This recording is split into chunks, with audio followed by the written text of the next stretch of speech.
Realme के नए laptop के बारे में आप लोग बहुत कुछ जानना चाह रहे थे।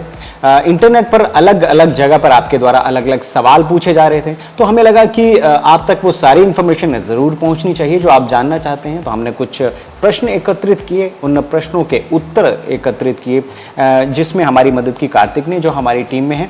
तो ये रहे आपके उन सारे सवालों के जवाब जो इंटरनेट पर कहीं ना कहीं आप लोगों ने पूछे हैं Realme बुक स्लिम के बारे में। लेकिन उससे पहले अगर आप इस चैनल पर पहली बार आए हैं और आपने सब्सक्राइब नहीं किया है, और अगर आप दूसरी, तीसरी, चौथी, पांचवी बार आए हैं, आपने सब्सक्राइब नहीं किया है, तो घंटी का बटन दबाकर ऑल वाला ऑप्शन ज़रूर चुन लीजिएगा। हेलो दोस्तों, स्वागत है आपका डिजिट हिंदी में। और ये रहे Realme बुक स्लिम के बारे में आपके सवाल और उन सारे सवालों के जवाब। सवाल नंबर 1, आपने पूछा है कि रैम और SSD को बढ़ाया जा सकता है या नहीं। तो नहीं, आप इसे अपग्रेड नहीं कर सकते हैं, आप रैम SSD को बढ़ा नहीं सकते हैं, लेकिन आपके पास दो ऑप्शन हैं, i3 और i5। मैं किसी और लैपटॉप के बारे में बात नहीं करूंगा, ये दो i3 और i5 दो वेरिएंट आपके पास हैं, आप दोनों में से कोई एक जो है वो चुन सकते हैं। दूसरा सवाल आपने पूछा है कि i3 और i5 की क्लॉक स्पीड क्या है। तो ये मैं आपको बता दूं कि i3 और i5 में i3 जो है वो कोर i3 1115G4, इसकी बेसिक क्लॉक स्पीड है 3.0 गीगाहर्ट्ज़, और जो टर्बो बूस्ट है वो अप टू 4.1 गीगाहर्ट्ज़ है। और इसके बाद जो कोर i5 है 1135G7, क्लॉक स्पीड इसकी जो है वो 2.4 गीगाहर्ट्ज़।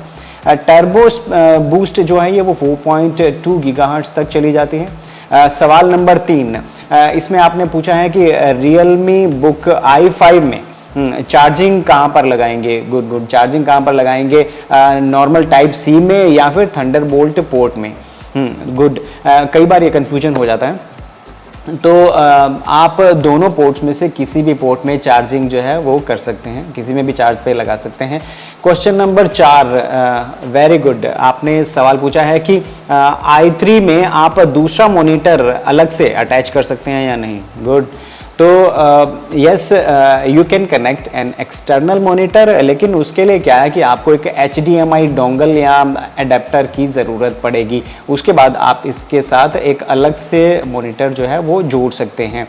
क्वेश्चन नंबर 5, तो ये आपने पूछा है कि इसकी बिल्ड क्वालिटी कैसी है। ओह गुड, तो द Realme बुक स्लिम जो है ये वाकई वेल बिल्ट मशीन है। तो इसके बारे में मैं ये कहूँगा कि एक एप्पल मैकबुक एयर जैसा है। मेरे ख्याल से यही एक वजह है कि ये अभी इंटरनेट पर जो है वो मैकबुक जैसा है कि इस तरीके से प्रचारित हो रहा है।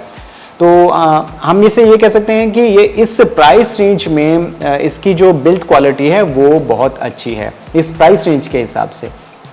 तो क्वेश्चन नंबर 6, आपने छठा सवाल पूछा है कि इसकी इसका डिस्प्ले क्वालिटी कैसी है। ओह गुड, तो हम अभी फ़िलहाल काम कर रहे हैं इसके ऊपर। YouTube का हमारा जो इसका डिटेल्ड वीडियो आएगा डिस्प्ले का, उस पर आप चेक कर सकते हैं। लेकिन शॉर्ट में बताऊं, संक्षेप में बताऊं तो इसका जो डिस्प्ले है वो रियली फिनोमिनल अच्छा है, और इसके जो प्राइस रेंज है उसके हिसाब से इसका डिस्प्ले बहुत अच्छा काम करता है। क्वेश्चन नंबर 7, आपने पूछा है डिस्प्ले जो है इसका 3:2 एस्पेक्ट रेशो क्या है। गुड, और 16:9 एस्पेक्ट रेशो वाले वीडियोस इसमें देख के, अच्छा हाँ गुड कि जो इसका जो एस्पेक्ट रेशो है वो 3:2 का है, लेकिन अगर इसमें आप 16:9 वाइड रेशो का आप कंटेंट कंज्यूम करेंगे तो कैसा एक्सपीरियंस रहेगा।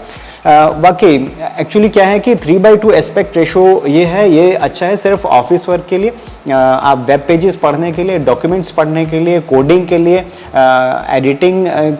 एडिटिंग वर्ड डॉक्यूमेंट्स के लिए, ठीक है, तो उन कामों के लिए ये अच्छा है। अगर आप इस तरीके का काम करते हैं तो आपको वैसे भी वर्टिकल स्पेस चाहिए होता है, तो यहाँ पर आपको एक वर्टिकल स्पेस एक तरीके का मिल जाता है, आपको ज़्यादा वाइडर स्पेस नहीं दिया जाता जो कि कंटेंट कंज्यूम करने के लिए आपको लगता है। तो यहाँ पर आपको एक चीज़ लगेगी कि जब आप इसमें 16:9 एस्पेक्ट रेशो वाला कंटेंट यानी कोई फिल्म चलाकर देखेंगे तो उसमें आपको ऊपर भी ब्लैक और नीचे भी ब्लैक एक अजीब तरीके का एक्सपीरियंस मिलेगा, जैसा पुराने टाइम पे एस्पेक्ट रेशो अलग अलग होने की वजह से वो सिनेमास्कोप वाला जो फील आया था, आपको याद होगा। क्वेश्चन नंबर 8 आपने पूछा है कि इसका परफॉर्मेंस कैसा है सर।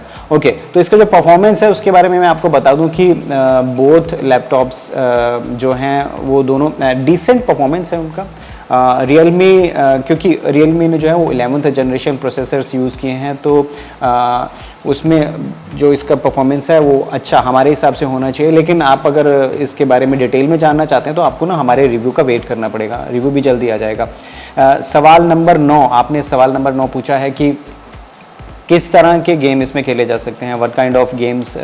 ठीक है, आप इसमें किस तरह के गेम्स खेल सकते हैं, तो इसके बारे में मैं बोलूँगा कि क्योंकि इसमें दोनों ही वेरिएंट में i3 और i5 में दोनों में एक डिस्क्रीट GPU मिसिंग है, यानी अलग से एक प्रॉपर GPU आपको नहीं मिलता है, तो इसलिए आप इसमें हैवी गेम्स नहीं चला पाएंगे। हाँ, इसमें CSGO और वॉलोरेंट जैसे आप गेम्स खेल सकते हैं, आप हल्के फुल्के गेम्स खेल सकते हैं आप, लेकिन आपको हैवी गेम जो है वो आप इसमें नहीं खेल पाएंगे। डिटेल में अगर आप जानना हो तो गेमिंग का अलग से, जब हम रिव्यू करेंगे तो उसमें गेमिंग का अलग से सेक्शन होगा, उसमें नीचे टाइम स्टैम्प डाल देंगे, तो आप प्रॉपर पूरा वीडियो देखने की ज़रूरत नहीं, आप उसमें जाके चेक कर सकते हैं, देख सकते हैं।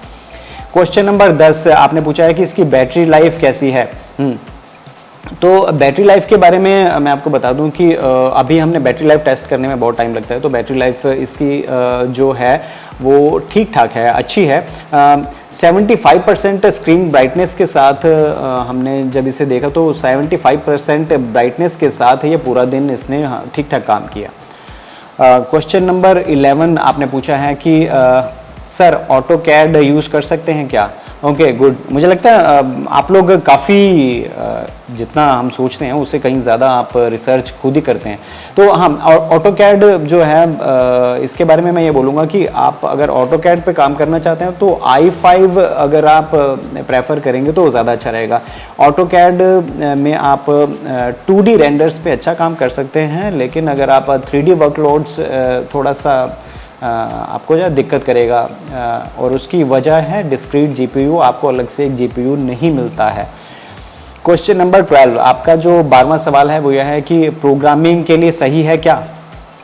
तो हाँ, इसका अभी मैंने आपको बताया था ना, इसके एस्पेक्ट रेशो की वजह से इसके स्पेसिफिकेशंस भी ठीक ठाक हैं और अच्छे हैं, और इसका जो एस्पेक्ट रेशो है वो भी 3/2 होने की वजह से आपको प्रोग्रामिंग के लिए ये अच्छा काम करेगा, और साथ ही कोडिंग वगैरह का अगर आप काम करते हैं तो उसके लिए भी आप इसमें अच्छा काम कर सकते हैं, आपका एक्सपीरियंस अच्छा रहेगा। ओके, तो क्वेश्चन नंबर 13वां सवाल है आपका कि प्रीमियर प्रो चल जाएगा। तो मैं आपको बता दूं कि प्रीमियर प्रो के लिए भी आपको अगर लेना चाहते हैं तो i3 की बजाय i5 आप प्रेफर कीजिएगा, आप i5 ले सकते हैं, और एडिटिंग वर्कलोड्स आप थोड़ा ज़्यादा उसके ऊपर बहुत ज़्यादा अगर काम करेंगे तो थोड़ा दिक्कत कर सकता है। प्रॉब्लम मैं आपको पहले ही बता चुका हूँ, मिसिंग डिस्क्रीट GPU, आपको अलग से एक GPU यहाँ थोड़ा सा ना होने की वजह से आपको दिक्कत आ सकती है। तो अगर आपको वीडियो पसंद आया है तो वीडियो लाइक करें, सब्सक्राइब कर लें। कोई भी प्रोडक्ट आता है तो हम कम्युनिटी में पोस्ट कर देते हैं, आप उस पर उस प्रोडक्ट के बारे में अपने सवाल जो हैं वो नीचे कमेंट में पूछ सकते हैं, हम उनका जवाब अपने अगले वीडियो में डाल देंगे। आपका नाम लेके जवाब दूंगा तो मुझे भी अच्छा लगेगा और आपको भी अच्छा लगेगा। तो लाइक, कमेंट और शेयर, सब्सक्राइब, घंटे वाला बटन, ऑल वाला ऑप्शन, कहने की ज़रूरत नहीं, बहुत समझदार हैं आप लोग। तो जब तक आप हमारे किसी दूसरे वीडियो पर क्लिक नहीं करते हैं तब तक के लिए थैंक यू एंड बाय।